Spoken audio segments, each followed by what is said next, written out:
has all the power, plus probably even more than the gas one. The power of the MX Fuel Trowel, it's a powerful machine. My experience, the MX Trowel, they are just as powerful as a gas trowel, minus the exhaust fumes and maintenance of a gas engine.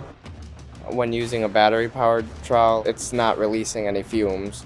The fumes is huge, where you don't have to worry about guys getting sick. The quietness is insane compared to your gas machines. Starting with a full battery on the MX Power Trowel, by the time I ran that battery out, the supercharger had the next battery fully charged, ready to go. They were very impressive. They held a lot of battery life. I didn't need to grab 10 batteries to get one job done.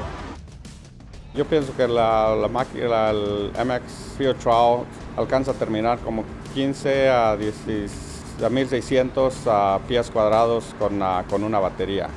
O sea, con una batería, pero con las 3 baterías estarlas roteando.